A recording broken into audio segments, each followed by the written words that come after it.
way up here. We are going to go green this time by, Michael.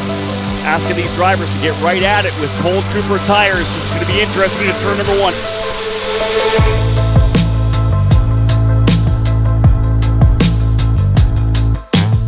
Hey everyone, Cameron here, back with another race analysis. This time we're going to do something a bit different. I'm going to show you my first ever straight race, which took place back in 2016, and that took place in the heart of Toronto. I have very fond memories of this race. The atmosphere was crazy, and I thought the end result was pretty good given my experience level at the time. Now, having watched this video back for the first time in several years, there are definitely a lot of things that I would have done differently, and there were things I could have done better on both the driving front as well as car setup front.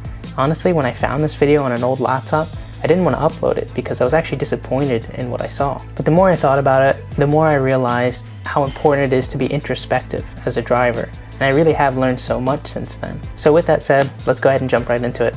Okay, I'd like to give you just a bit of context, but if you want to go ahead and skip to the start of the race, just skip ahead to this time you see right here.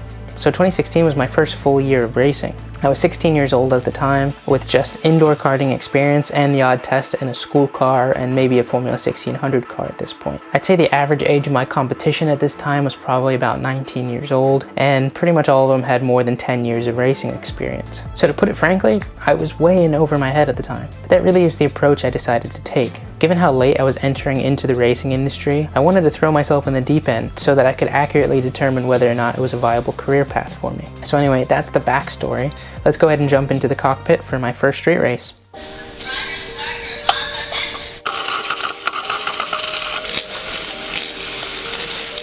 Back in these days, I was always so nervous before a race.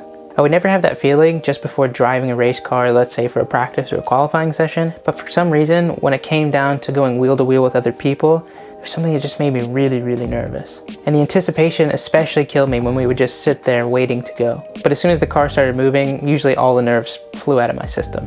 By the way, if you guys like this video, be sure to check out my Po Grand Prix analysis, which is another street course race with totally different circumstances. We were actually running slick tires in wet conditions. So now we'll head off for the warm-up lap. You'll notice that I have these white stickers on my tires, and that actually signifies that the tires are brand new. And in the US, we actually refer to new sets of tires as sticker tires for this reason. Now, city streets are super slippery in comparison to a normal track. And on top of that, this compound of tires, specifically for this car, is relatively hard, and that's for longevity purposes. So that means this combination is especially difficult when it comes to building tire temperature. So that's just going to be a hurdle I'm going to have to deal with for the first lap or two. Now we're nearly ready to start the race, and you can see that the stickers still haven't worn off yet. So that means this first lap will be quite interesting. Alright, the leader is nearing the start area now, and we're off.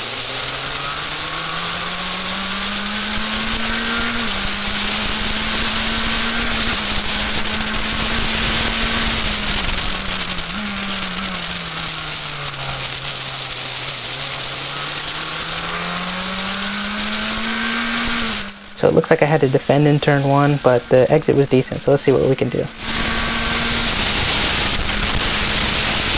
So that move you just saw there was actually illegal by the other car. In American racing, you actually aren't allowed to defend in reaction to the car behind. So that means you have to make the move before the car behind does. So technically what this driver's just done was clearly in reaction to me pulling over to the right. So there's nothing I can do about it now, so we'll just have to try and overtake him another way.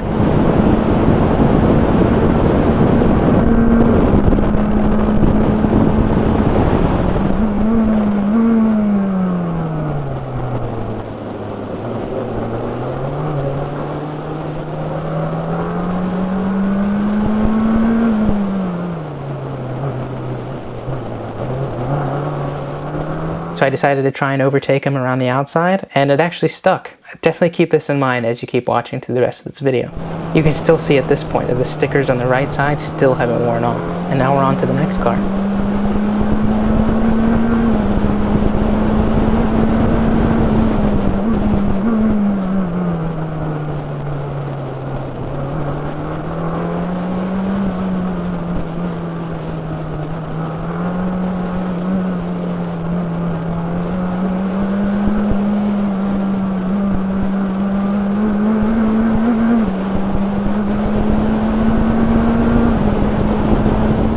that was a pretty clean first lap, I must say, especially considering we're on a street course. At this point, I just need to be as precise as possible so I don't lose the draft of the cars in front. Looks like the cars in front are battling now, so let's see if we can try and catch them off guard.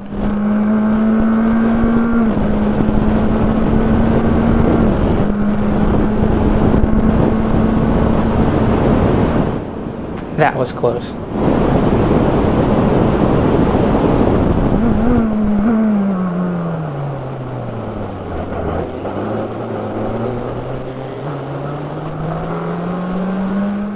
Yeah, nearly passed 3 cars there.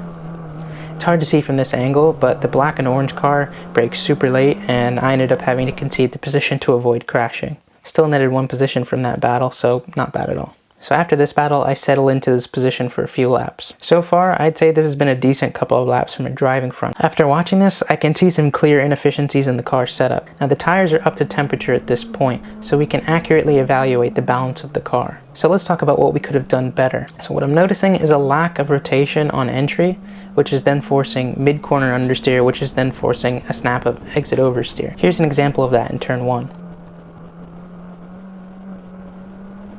Now let's watch that back in slow motion. So here we have that slight lack of rotation on entry. See, the car's just not turning that well. Then now we're in the mid corner and we dial on that steering. That's the mid corner understeer. So now we're gonna try and get on the power, but then we have this counter steering to the left and that's our snap oversteer.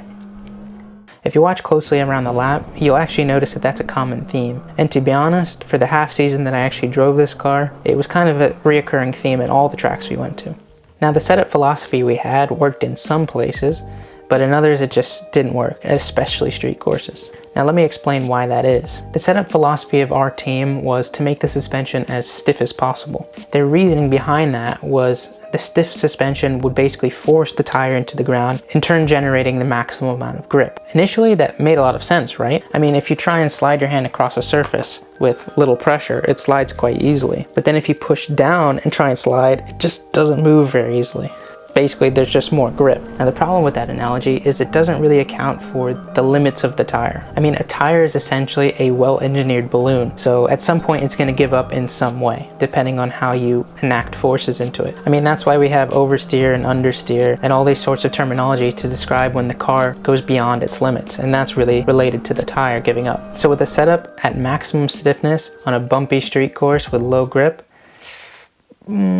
you can kind of see where I'm going here. Let's look at the car ahead so we can see a different kind of philosophy.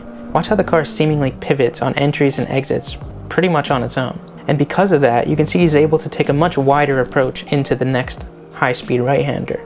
Clearly, to me, just looking at this, that car is much softer on roll stiffness, which is allowing it to be more compliant over bumps and transitions. And that's yielding him a much more controlled slide through the corners. Now, this sliding is possible because the compound of the tire is so hard and the grip of the track is so low. In other circumstances like Formula 3 with very high grip circuits, high grip tires, you don't really want to slide that much because you're actually going to lose lap time doing that. This is a totally different circumstance where you're allowed a little bit of slip here and there. I mean, a stiffer philosophy is needed in a higher grip scenario, but this clearly isn't that. I mean, there's a lot more to it than suspension stiffness and roll stiffness, but this is just to put it plainly. While I was aware that there were balance and grip issues at the time, I didn't have the experience to be able to convey to my engineer what I needed from the car in order to go faster. These are just lessons learned. Alright, let's go ahead and hop back into the race. At this point, I've started to settle in, but for some reason I start making a lot of mistakes. I mean, watch me nearly lose the car in the entry to turn 8 over some of the bumps. Here's another mistake the following lap.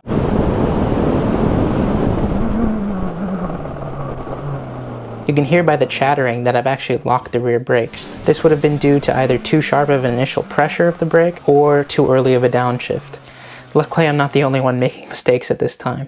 The final chicane is super tough because all the corners are off camber, which is really unique to this track. You really have to force the cars up the hills at just the right angle, otherwise it basically spits you back down into the little valleys in between the corners. Look at the car in front, just get that angle a little bit wrong and he ends up being stuck in the middle of the track, which in this case is a bad thing because you can't basically take a wider approach in order to get better exits onto the main straight.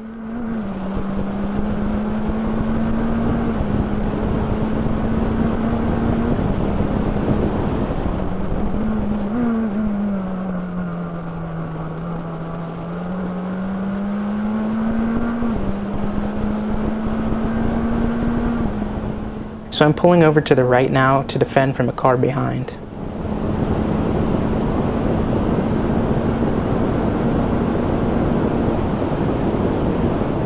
Now he's alongside, heading into the brake zone. I gave him the space and he made it work around the outside, just like I did on lap 1. Seems like there actually may be more grip on the outside off the concrete patch than I initially expected. Fair play to him.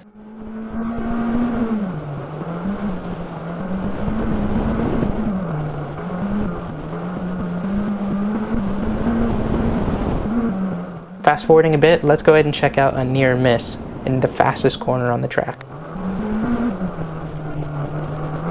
You can see I really try and force the car over to the left here to prepare, but the tires just can't cope and I end up going wide off the rubber line, which nearly sends me into the wall. So now we're under full course caution after an incident in turn 1.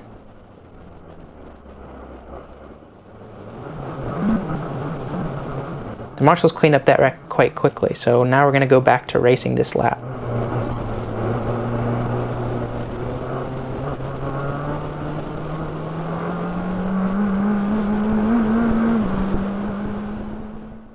That wasn't the best restart. The leader went at just the right point where I was in the bumpiest part of the final corner, so I just couldn't get on power in time. It's a bit unlucky, really. So now I'll have to try and defend the position to the car right behind.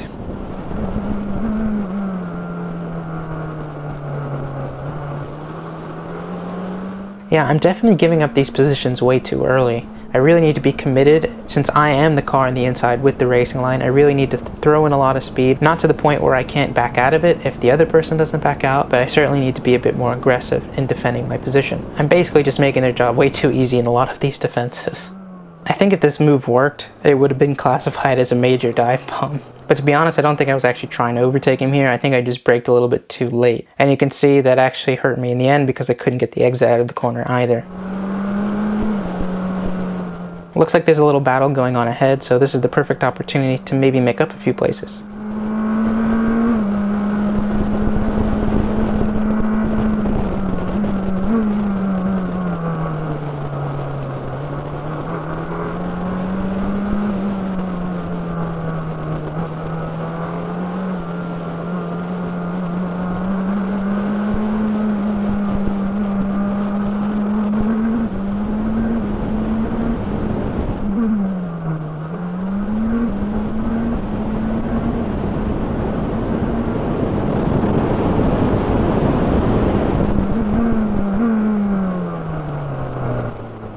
And I was not expecting that one.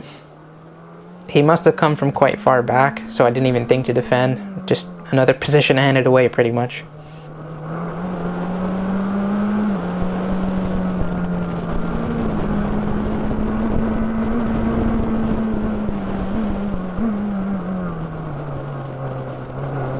Now that would have been a major dive bomb by that yellow car in front if that had worked. Very risky move, but sometimes you gotta go for it. This is especially risky because he's braking offline where there's no rubber and it's probably a little bit dirty as well. Fair play to him for not crashing.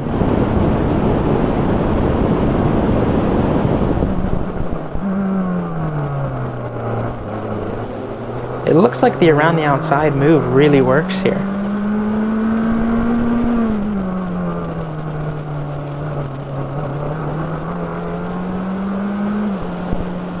Given the positioning of that concrete patch on the inside, I think it's just a little bit too shallow to come from the inside and expect to carry any kind of speed to the corner. So even just being a little bit wider on the entry really allows you to carry a lot of speed, which negates the fact that you're on the inside shorter line if you're defending.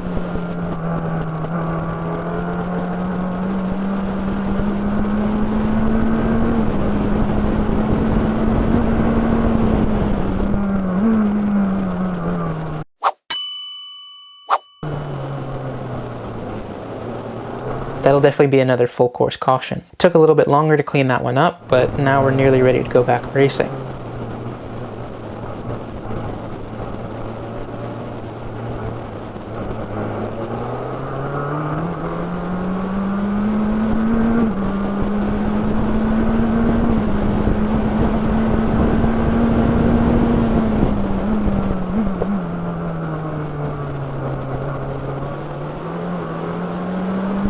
That wasn't the best exit out of turn 1. I mean, it seems to be a common theme around this track. The outside lime seems to have quite a lot of grip because I think the concrete patches, which happen to always be on the inside of the corner, are really slippery. And this is also the first race of the weekend, so the track hasn't really been rubbered up on the normal racing line quite so much. And especially when you consider IndyCar does so many laps on Saturday and Sunday after we do our race, the track certainly would have become a lot more grippy on the normal line throughout the weekend.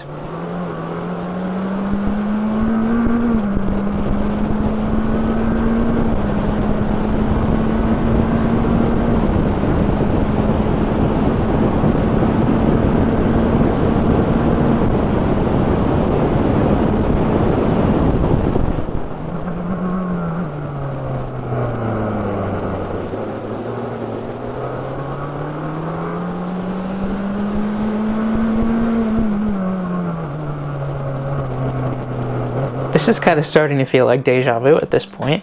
I've let another car around the outside. I'm really hoping I had learned my lesson for the race on Sunday, but unfortunately I don't have the onboard video from that to tell whether or not that was the case. But I definitely know if I'm ever back in Toronto.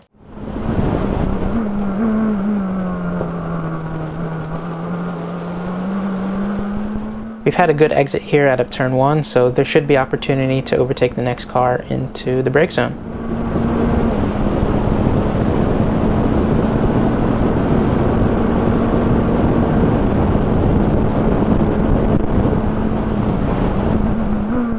I managed to get alongside in the initial brake zone, but again, he was able to carry the speed around the outside. I tried to do the same in the following corner, being on the right hand side, but that corner just doesn't have the same grip level around the outside that this corner does. As you can see, it's all one uniform pavement type.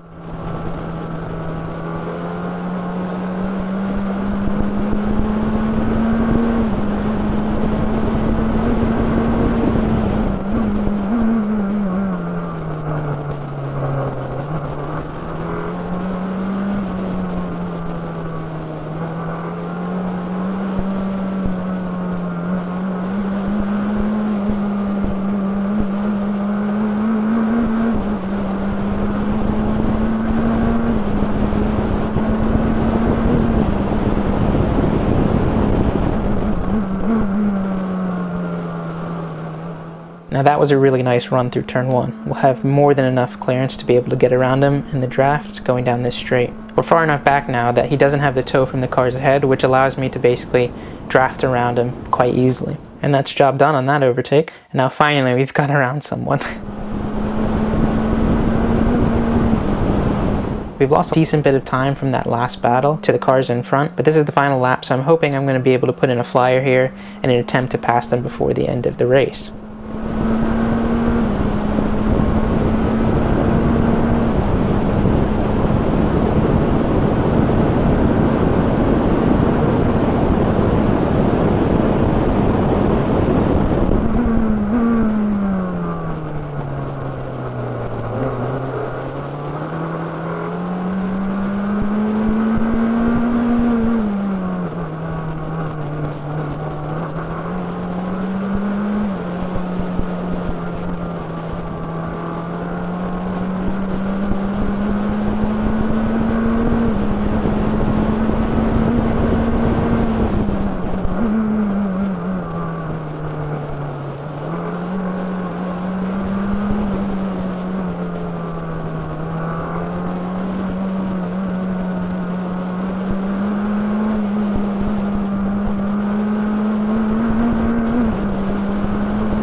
And that's the end of the race. That last lap was actually quite solid, but still not quite close enough to make a move on the car ahead, but I was pretty close. I really hope you guys liked that video. I think it's really important to be able to critique yourself and look at things retrospectively in order to learn from them. I definitely saw so many things that I could have done better with the experience I now have, but that's just the nature of things. Anyway, with all that said, see you guys in the next one.